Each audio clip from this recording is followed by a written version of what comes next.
വേറെ എന്തെങ്കിലും എടുത്തിട്ട് വാ.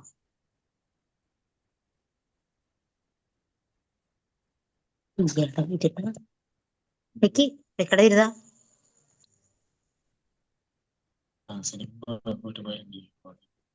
എന്താണ് പാട്ട് കൊടുത്തിട്ടുള്ളത്? ഇത് കണ്ണി കണ്ടല്ലോ.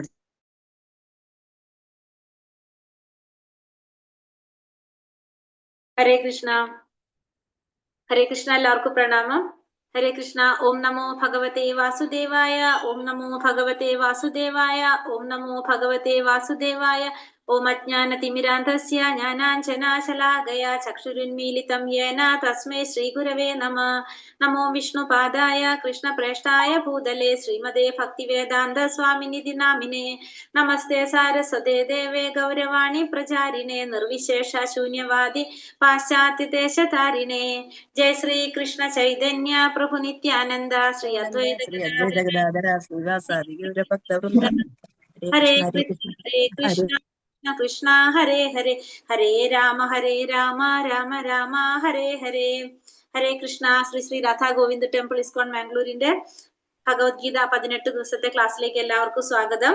ഹരേ കൃഷ്ണ. ഇന്ന് അധ്യായം 1 കുരുക്ഷേത്ര യുദ്ധക്കളത്തിലെ സൈന്യ നിരീക്ഷണം, അതല്ലെങ്കിൽ അർജുന വിഷാദ യോഗം എന്നാണ് നമ്മുടെ ഒന്നാമത്തെ അധ്യായത്തിന്റെ പേര്. ഹരേ കൃഷ്ണ. അപ്പൊ എല്ലാവർക്കും പ്രണാമം. പുതിയൊരു വർഷം, പുതിയൊരു പഠനം, ഭഗവത്ഗീത, ഭഗവാനെ കുറിച്ച് അറിയാനായിട്ട് നമ്മൾ എല്ലാവരും ഇരിക്കുകയാണ്. ഹരേ കൃഷ്ണ. എല്ലാവർക്കും പ്രണാമം. ഹരേ കൃഷ്ണ. അപ്പൊ നമുക്ക് അധ്യായം 1 കുറച്ച് 3 ഭാഗമായിട്ടാണ് നമ്മുടെ ക്ലാസ് ഒന്നാമത്തെ അധ്യായം നടക്കുന്നത്.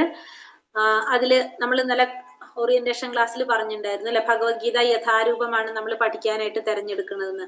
അപ്പൊ എന്തുകൊണ്ടാണ് ഭഗവത്ഗീത യഥാരൂപം തെരഞ്ഞെടുക്കുന്നത്? ആരാണ് അതിന്റെ ഗ്രന്ഥകർത്ത, വ്യാഖ്യാതാവ് ആരാണ്?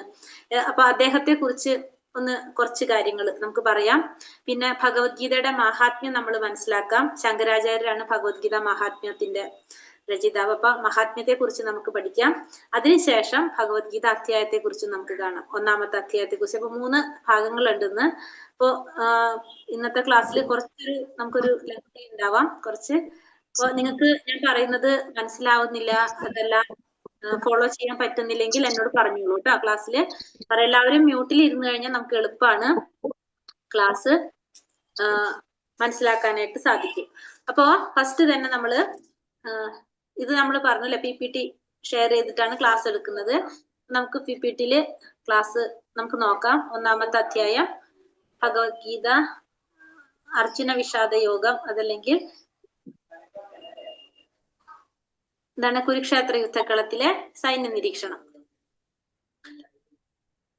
ഹരേ കൃഷ്ണ. അപ്പൊ ശ്രീ ശ്രീ രാധാ ഗോവിന്ദ് ടെമ്പിൾ ഇസ്കോൺ മാംഗ്ലൂർ, അതായത് അന്താരാഷ്ട്ര കൃഷ്ണാവബോധ സമിതി. ഇസ്കോൺ എന്ന് പറഞ്ഞാല് അന്താരാഷ്ട്ര കൃഷ്ണാവബോധ സമിതിയാണ്. അതിന്റെ അണ്ടറിലാണ് നമ്മുടെ ക്ലാസ്സുകൾ നടക്കുന്നത് അല്ലെ. ഭഗവത്ഗീത 18 ദിവസം കൊണ്ട് നമ്മൾ ഭഗവത്ഗീത പഠിക്കാനായിട്ടുള്ള ഒരു തയ്യാറെടുപ്പാണ്. അപ്പൊ ഭഗവത്ഗീത യഥാരൂപം നമ്മൾ പറഞ്ഞു, നമ്മൾ പഠിക്കാനായിട്ട് തെരഞ്ഞെടുക്കുന്നത് ഭഗവത്ഗീത യഥാരൂപാണ്.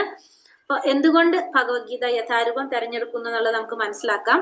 പിന്നെ ഭഗവത്ഗീത യഥാരൂപത്തിന്റെ വ്യാഖ്യാതാവ് ഇസ്കോൺ സ്ഥാപകാചാര്യനുമായിട്ടുള്ള AC ഭക്തിവേദാന്ത സ്വാമി ശ്രീല പ്രഭുപാദർ, അദ്ദേഹമാണ് ഭഗവത്ഗീത യഥാരൂപത്തിന്റെ വ്യാഖ്യാതാവ്. അതേപോലെ തന്നെ ഇസ്കോണിന്റെ സ്ഥാപകാചാര്യനുമാണ് അദ്ദേഹം. ഫൗണ്ടറാണ്, ഇസ്കോണിന്റെ സ്ഥാപകാചാര്യനാണ് അദ്ദേഹം. അപ്പൊ അദ്ദേഹത്തെ കുറിച്ച് നമുക്ക് ജസ്റ്റ് ഒരു പറയാം. കാരണം നമ്മളൊരു പുസ്തകം തെരഞ്ഞെടുക്കുമ്പോൾ നമ്മൾ ആ രചയിതാവിനെ കുറിച്ച് നമ്മളൊന്ന് അറിഞ്ഞിരിക്കണമല്ലോ. അപ്പൊ അതുകൊണ്ട് അദ്ദേഹത്തെ കുറിച്ച് നമ്മൾ പറഞ്ഞു, ഇസ്കോണിന്റെ സ്ഥാപകാചാര്യനാണ്. അപ്പൊ അദ്ദേഹം ഒരു വൈഷ്ണവ കുടുംബം, കൽക്കട്ടയിലാണ് അദ്ദേഹം ജനിച്ചത്. ഒരു വൈഷ്ണവ കുടുംബത്തിൽ തന്നെയായിരുന്നു അദ്ദേഹത്തിന്റെ ജനനം. അച്ഛനും അമ്മയും ഭക്തന്മാര് തന്നെയായിരുന്നു. ഭക്തന്മാരായതുകൊണ്ട് സ്വാഭാവികമായിട്ടും ആ കുടുംബത്തിലുള്ള കുട്ടിയും എങ്ങനെയായിരിക്കും, ഭക്തിയിൽ തന്നെയായിരിക്കും വരുന്നുണ്ടാവും അല്ലെ. അതേപോലെ തന്നെ ആരാണ്? ശ്രീല പ്രഭുപാദർ എന്നാണ് നമ്മൾ പറയാ. ശ്രീല പ്രഭുപാദറും ഭക്തിയുടെ കാര്യങ്ങളൊക്കെ, ഭക്തിപരമായിട്ട് ഭഗവാന്റെ കാര്യങ്ങൾ, അമ്പലത്തിൽ പോകുക, അങ്ങനത്തെ കാര്യങ്ങളിലൊക്കെ കുട്ടിയായിരിക്കുമ്പോൾ മുതലേ തന്നെ വളരെയധികം താല്പര്യം കാണിച്ചിരുന്നു. പിന്നീട് വളർന്നു വലുതായപ്പോഴും അദ്ദേഹം ആ താല്പര്യത്തോടു കൂടി തന്നെയാണ് ഭഗവാന്റെ കാര്യങ്ങൾ ചെയ്യുക, പൂജാ കാര്യങ്ങൾ, അതിലൊക്കെ താല്പര്യം കാട്ടി. കാരണം അച്ഛൻ വൈഷ്ണവ കുടുംബത്തിലായിരുന്നു. അച്ഛൻ പൂജ കാര്യങ്ങളൊക്കെ ചെയ്യുന്നത്, അതിനോട് താല്പര്യം ആർക്കും ഉണ്ടായിരുന്നു, ഈ മകനും ഉണ്ടായിരുന്നു. അപ്പൊ സ്വാഭാവികമായിട്ടും ആ ഒരു രീതിയിലുള്ളൊരു കുടുംബമാണ്. അപ്പൊ ആ രീതിയിൽ തന്നെയാണ് അദ്ദേഹവും വളർന്നു വന്നത്. അങ്ങനെ വളർന്ന് വലുതായി അദ്ദേഹം തന്റെ ഗുരുവിനെ കണ്ടുമുട്ടായിരുന്നു. ഭക്തി സിദ്ധാന്ത സരസ്വതി ഗോസ്വാമി മഹാരാജ് ആണ് അദ്ദേഹത്തിന്റെ ഗുരു. ആ ഗുരുവിനെ കണ്ടുമുട്ടി ഗുരുവിന്റെ നിർദ്ദേശപ്രകാരം അദ്ദേഹം കൃഷ്ണാവബോധം പ്രചരിപ്പിക്കാനുള്ള ഒരു ദൗത്യം ഏറ്റെടുക്കുകയാണ് ചെയ്യുന്നത്. കൃഷ്ണാവബോധം, ഭഗവാനെ കുറിച്ചുള്ള ഒരു അവബോധം എല്ലാവരിലും എത്തിക്കുക, ഭഗവാൻ ശ്രീകൃഷ്ണനെ കുറിച്ചുള്ള ഒരു അവബോധം എല്ലാവരിലും എത്തിക്കുക എന്നുള്ളൊരു ദൗത്യം, ഗുരുവിന്റെ നിർദ്ദേശം ഏറ്റെടുക്കുകയാണ് ചെയ്യുന്നത്. അത് അദ്ദേഹം ആദ്യമായിട്ട് പ്രാവർത്തികമാക്കിയത് നമ്മുടെ ഇന്ത്യയിലല്ല, അമേരിക്കൻ ഐക്യനാടുകളിലേക്കാണ് അദ്ദേഹം പോകുന്നത്. ജലദൂത എന്ന് പറഞ്ഞൊരു കപ്പലിലാണ് അദ്ദേഹം പോകുന്നത്. അമേരിക്കൻ ഐക്യനാടുകളിൽ ചെന്ന്, അതായത് ഹിപ്പികൾ എന്ന് പറയാം, അതായത് ഒരു തരത്തിലും സംസ്കാരം, നമ്മളെ സംസ്കാരമൊന്നും ഇല്ലാത്ത അങ്ങനത്തെ ഒരു വർഗത്തിലുള്ളവരെയാണ്, അങ്ങനെയുള്ളൊരു വിഭാഗം ജനങ്ങളെയാണ് അദ്ദേഹം കൃഷ്ണാവബോധത്തിലേക്ക് മാറ്റാനായിട്ട് ആദ്യം തെരഞ്ഞെടുക്കുന്നത്. അപ്പൊ അങ്ങനെ അദ്ദേഹം ആ ദൗത്യത്തിൽ വിജയിച്ചു. കുറെ പേര് കൃഷ്ണാവബോധത്തിലേക്ക് വന്നു. അപ്പൊ അദ്ദേഹം കുറെ പുസ്തകങ്ങൾ ഇംഗ്ലീഷിലേക്ക് തർജ്ജമ ചെയ്തു. ഭഗവത്ഗീത, ഭാഗവതം, ഇത്തരത്തിലുള്ള ഗ്രന്ഥങ്ങളെല്ലാം ഇതിന്റെ ഭാഗമായിട്ട് കൃഷ്ണാവബോധം പ്രചരിപ്പിക്കുന്നതിന് വേണ്ടി അദ്ദേഹം തെരഞ്ഞെടുത്തത് ഭഗവത്ഗീത, ഭാഗവതം പോലുള്ള ഗ്രന്ഥങ്ങളാണ് ഇതിനായിട്ട് തെരഞ്ഞെടുത്തത്. അതിനെ ഇംഗ്ലീഷിലേക്ക് തർജ്ജമ ചെയ്തു. അങ്ങനെ പിന്നീട് അത് ഇസ്കോൺ എന്നൊരു സ്ഥാപനമായിട്ട് അത് അത്രയും സംഘടനയായിട്ട് വളർന്നു വലുതായി. ഇന്ന് ഈ കാണുന്ന ഒരു ഇസ്കോൺ എന്ന് പറഞ്ഞു കഴിഞ്ഞാല് കുറെ ക്ഷേത്രങ്ങളും കുറെ സ്ഥാപനങ്ങളും വിദ്യാഭ്യാസ സ്ഥാപനങ്ങള്, ആശുപത്രികള്, പിന്നെ അതുപോലെ തന്നെ ഇതേപോലത്തെ കുറെ ക്ലാസ്സുകളും അല്ല ഭഗവത്ഗീത ക്ലാസ്സുകള്. പരമമായ ലക്ഷ്യം, ഇതിന്റെ ഉദ്ദേശം എന്താണ്? എപ്പോഴും ഭഗവാനെ കുറിച്ച് എല്ലാവരിലേക്കും എത്തിക്കുക എന്നുള്ളതാണ്. അതിൽ അദ്ദേഹം വിജയിച്ചു. അദ്ദേഹം 1966 ജൂലൈ മാസത്തിൽ അങ്ങനെ ഇസ്കോൺ സ്ഥാപിക്കുകയാണ് ചെയ്യുന്നത്. അങ്ങനെ ജൂലൈ മാസത്തിൽ ഇസ്കോൺ സ്ഥാപിച്ചു. അതിനുശേഷം പുസ്തകങ്ങൾ പ്രസിദ്ധീകരിക്കാൻ വേണ്ടി മാത്രം BBT എന്ന് പറഞ്ഞൊരു പ്രസിദ്ധീകരണത്തിന് വേണ്ടി മാത്രം BBT സ്ഥാപിച്ചു. പിന്നെ അതിനുശേഷം 1977 നവംബർ 14 അദ്ദേഹം ഈ ലോകം വിട്ടുപോയി. അപ്പൊ അദ്ദേഹത്തിന്റെ ഒരു ബാക്ക്ഗ്രൗണ്ട് ആണ് ഇപ്പൊ നമ്മൾ ഈ പറഞ്ഞത്. അതിനുശേഷം പിന്നെ അപ്പൊ ഈ പോകുമ്പോ അദ്ദേഹം സങ്കീർത്തന പ്രസ്ഥാനം വളരെയധികം പ്രാധാന്യം കൊടുത്തായിരുന്നു, സങ്കീർത്തന പ്രസ്ഥാനത്തിന്. അതേപോലെ തന്നെ അദ്ദേഹം പോകുന്നത് കപ്പൽ ത്രൂ ആണ് പോകുന്നത്. അപ്പൊ കൊച്ചി മട്ടാഞ്ചേരിയില്, നമ്മുടെ കേരളത്തില് കൊച്ചി മട്ടാഞ്ചേരിയിൽ ഇങ്ങനെ ഒരു ശിലാഫലകം, ഇത് അവിടെ ഉള്ളതാണ്. കൊച്ചി മട്ടാഞ്ചേരിയില് അദ്ദേഹം അവിടെ 1965 അത് കാണുന്നുണ്ടാവും. അദ്ദേഹം പോകുന്ന വഴി അവിടെ ഉണ്ടായിരുന്നു. അവിടെ വന്ന് അവിടെ കപ്പലിറങ്ങിയിട്ട് അവിടെ നിന്നാണ് ഭാഗവതം സെറ്റ് കയറ്റുന്നത്. അതുകൊണ്ട് അവിടെ ഒരു ശിലാഫലകം സ്ഥാപിച്ചിട്ടുണ്ട് കൊച്ചി മട്ടാഞ്ചേരിയില്. ഇത് രാധാ ഗോവിന്ദ്, മംഗലാപുരം ഇസ്കോൺ അമ്പലത്തിലെ പ്രതിഷ്ഠയാണ് രാധാ ഗോവിന്ദ്. അവിടുത്തെ അഡ്രസ്സാണിത്. കർണാടകയിലാണിത്. നമ്മളെ അവിടുത്തെ ടെമ്പിൾ പ്രസിഡന്റ് ആണ്. ഏറ്റവും താഴെ കാണുന്നത് അമ്പലത്തിലെ പ്രസിഡന്റ് ആണ്, നാമനിഷ്ഠദാസ് പ്രഭുജി. അദ്ദേഹമാണ് ആ ടെമ്പിളിലെ പ്രസിഡന്റ്. അദ്ദേഹമാണ് നമുക്ക് ഈ ക്ലാസ്സുകളൊക്കെ നമുക്ക് ഈ തരുന്നതും. സന്യാസിയാണ് അദ്ദേഹം. അദ്ദേഹത്തിന്റെ നിർദ്ദേശപ്രകാരം ആണ് നമ്മൾ ഈ ക്ലാസ്സുകളെല്ലാം നടത്തുന്നത്. നമുക്ക് വേണ്ട നിർദ്ദേശങ്ങളെല്ലാം തരുന്നത് നാമനിഷ്ഠദാസ് പ്രഭുജിയാണ്. അദ്ദേഹത്തിന്റെ ഗുരുവാണ് നമ്മൾ രണ്ടാമത് കാണുന്ന പിക്ചർ, ജയപതാക സ്വാമി ഗുരു മഹാരാജ് എന്ന് പറയും. അദ്ദേഹം ഇസ്കോണിന്റെ ഹെഡ്ക്വാർട്ടർ മായാപൂരാണ് ഇസ്കോണിന്റെ ഹെഡ്ക്വാർട്ടർ, അവിടെയാണ് അദ്ദേഹം. അദ്ദേഹത്തിന്റെ ഗുരുവാണ് ഇപ്പൊ നമ്മൾ ഈ പറഞ്ഞ AC ഭക്തിവേദാന്ത സ്വാമി പ്രഭുപാദർ. ഇതാണ് ഒരു പരമ്പര, ഗുരു ശിഷ്യ പരമ്പര എന്ന് നമുക്ക് പറയാം. അപ്പൊ അങ്ങനെ ഒരു പരമ്പരയിലൂടെയാണ് നമ്മൾ ഈ ഒരു അറിവ് കരസ്ഥമാക്കുന്നത്. പിന്നെ അടുത്ത, അപ്പൊ ഇതാണ് നമ്മള് ആരെ കുറിച്ച് പറഞ്ഞത്, രചയിതാവിനെ കുറിച്ച്, ഗ്രന്ഥകർത്താവിനെ കുറിച്ച് നമ്മൾ പറഞ്ഞത്. ഇനി അടുത്തത്, എന്തുകൊണ്ടാണ് നമ്മൾ ഭഗവത്ഗീത യഥാരൂപം തെരഞ്ഞെടുത്തത് പഠിക്കാനായിട്ട്? ഒന്ന് നമ്മൾ പറഞ്ഞു എന്തുകൊണ്ട് യഥാരൂപം, ഭഗവത്ഗീത യഥാരൂപം തെരഞ്ഞെടുത്തു. ഫസ്റ്റ് നമ്മളിപ്പോ ശ്രീല പ്രഭുപാദരെ കുറിച്ച് ജസ്റ്റ് ഒന്ന് കണ്ടു. ഇനി എന്തിനാണ് നമ്മൾ ഭഗവത്ഗീത, നമ്മൾ പറഞ്ഞില്ലേ കുറെ ഭഗവത്ഗീതയുടെ വ്യാഖ്യാനങ്ങൾ ഉണ്ട്, പക്ഷെ നമ്മൾ എന്തുകൊണ്ട് ഭഗവത്ഗീത യഥാരൂപം തെരഞ്ഞെടുത്തു? നമ്മളിവിടെ ഒരു പിക്ചർ നോക്കിയാൽ കാണാം അല്ലെ, ശ്രീല പ്രഭുപാദർ കാണുന്നുണ്ട്. പിന്നെ അതേപോലെ തന്നെ മുകളിലേക്ക് നോക്കിയാൽ ഭഗവാൻ കൃഷ്ണനെ കാണുന്നുണ്ട്. രണ്ടാമത്തേതായിട്ട് നാരദ മഹർഷി അല്ല ബ്രഹ്മാവ്, നാരദ മഹർഷി, അങ്ങനെ കാണുന്നുണ്ട് അല്ലെ. അത് തന്നെയാണ് നമ്മുടെ ഭഗവത്ഗീത യഥാരൂപത്തിന്റെ പ്രത്യേകത. അതായത് ഭഗവാൻ പറഞ്ഞിട്ടുള്ള കാര്യങ്ങള് അതേപടി ആ ഗുരുശിഷ്യ പരമ്പരയിലൂടെ നമുക്ക് പകർന്നു കിട്ടിയതാണ്. കാരണം നമുക്ക് ഈ ശാസ്ത്രങ്ങളൊക്കെ മനസ്സിലാക്കണമെങ്കിൽ നമുക്ക് എന്ത് വേണം? ഒരു ഗുരു പരമ്പര നമുക്ക് വേണം. ആ പരമ്പരയിലൂടെ ആയിരിക്കണം നമ്മൾ അതൊക്കെ മനസ്സിലാക്കാനായിട്ട് ശ്രമിക്കണം. അപ്പൊ ഭഗവാൻ എന്താണോ പറഞ്ഞത്, ഭഗവാൻ അത് ആർക്ക് പറഞ്ഞു കൊടുത്തു? ബ്രഹ്മാവിന് പറഞ്ഞു കൊടുത്തു. ബ്രഹ്മാവ് നാരദ മഹർഷിക്ക് പറഞ്ഞു കൊടുത്തു. നാരദ മഹർഷി വ്യാസമഹർഷിക്ക് പറഞ്ഞു കൊടുത്തു. അങ്ങനെയാണ് നമ്മുടെ ഒരു പരമ്പര വന്നിരിക്കുന്നത്. അതില് 32ാമത്തെ ആചാര്യനായിട്ടാണ് ശ്രീല പ്രഭുപാദർ വരുന്നത്. 32ാമത്തെ ആചാര്യനായിട്ടാണ് 32 ആരുടെ മൈക്ക് ഓൺ ഉണ്ടോ ആരെങ്കിലും? ഹരേ കൃഷ്ണ. ഇല്ലല്ലോ. അപ്പൊ 32ാമത്തെ ആചാര്യനായിട്ടാണ് ശ്രീല പ്രഭുപാദർ വരുന്നത്. അങ്ങനെ അപ്പൊ ആ ഒരു പരമ്പരയിലൂടെ ഭഗവാൻ എന്താണോ നമുക്ക് പറയാൻ വിചാരിച്ച ആശയങ്ങള്, ഭഗവാന്റെ ആശയങ്ങള് അതേപടി യാതൊരു വിധത്തിലുള്ള അഡീഷനും സബ്ട്രാക്ഷനും ഇല്ലാതെ, അതില് യാതൊരു വിധത്തിലുള്ള കൂട്ടിച്ചേർക്കലും ഇല്ല കുറയ്ക്കലും ഇല്ലാതെ നമുക്ക് അതേപടി നമുക്ക് തന്നിരിക്കുന്നതാണ് എന്ത്? ഭഗവത്ഗീത യഥാരൂപത്തിലൂടെ. അതുകൊണ്ടാണ് നമ്മൾ ഭഗവത്ഗീത യഥാരൂപം തെരഞ്ഞെടുക്കുന്നതിന് കാരണം. അതായത് കറക്റ്റ് ആയിട്ടുള്ള സോഴ്സിൽ കൂടി ആയിരിക്കണം നമ്മൾ അറിവ് നേടേണ്ടത്. അതിനൊരു ഇവിടെ പിക്ചർ കാണിച്ചിരിക്കുന്നത് മൊബൈൽ ചാർജ് ചെയ്യാനാണ്. അതിന് അതിൻ്റെതായ ഒരു ചാർജർ വേണം, ഇലക്ട്രിസിറ്റി വേണം, എങ്കിൽ മാത്രമേ നമുക്കത് ചാർജ് ചെയ്യാൻ സാധിക്കുള്ളൂ അല്ലെ. അതിന് കറക്റ്റ് ആയിട്ടുള്ള ഒരു ചാർജർ നമുക്ക് ആവശ്യമാണ്. അതേപോലെ നമ്മുടെ ആ ഒരു പരമ്പരയിൽ കൂടെ ആയിരിക്കണം നമ്മൾ ഇത്തരത്തിലുള്ള ജ്ഞാനം തെരഞ്ഞെടുക്കേണ്ടത്. അപ്പൊ ഈ പരമ്പര എന്ന് പറയുമ്പോൾ നമ്മൾ ഫോളോ ചെയ്യുന്ന പരമ്പര, ഇസ്കോൺ ഫോളോ ചെയ്യുന്ന പരമ്പര ബ്രഹ്മമത്വ ഗൗഡീയ പരമ്പരയാണ്. 4 തരത്തിലുള്ള പരമ്പരകളുണ്ട്. വൈഷ്ണവ പരമ്പരകള് 4 തരത്തിലുണ്ട്.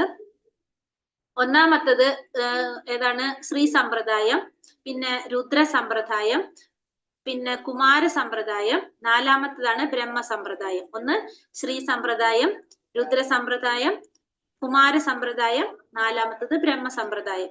അപ്പൊ ഫസ്റ്റത്തെ ശ്രീ സമ്പ്രദായം എന്ന് പറഞ്ഞാല് ലക്ഷ്മി ദേവിയിൽ നിന്ന് തുടങ്ങുന്ന സമ്പ്രദായമാണത്. ലക്ഷ്മി ദേവിയിൽ നിന്നാണ് തുടങ്ങുന്നത്. പക്ഷെ അതിന്റെ അൾട്ടിമേറ്റ് ലക്ഷ്യം ആരെയാണ്?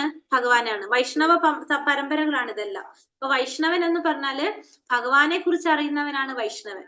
അപ്പൊ ഈ 4 പരമ്പരകളും വൈഷ്ണവനിലേക്കാണ് കൊണ്ടുപോകുന്നത്, അത് ഭഗവാനിലേക്കാണ് കൊണ്ടുപോകുന്നത്. അപ്പൊ ഒന്നിന്റെ പരമ്പര നമ്മള് ശ്രീ ലക്ഷ്മി ദേവിയിൽ നിന്ന് തുടങ്ങുന്നു. 2ാമത്തത് രുദ്ര സമ്പ്രദായം മഹാദേവനിൽ നിന്ന് സ്റ്റാർട്ട് ചെയ്യുന്നു. 3ാമത്തത് 4 കുമാരന്മാരിൽ നിന്ന് തുടങ്ങുന്നു. 4ാമത്തത് ബ്രഹ്മാവിൽ നിന്ന് തുടങ്ങുന്നു.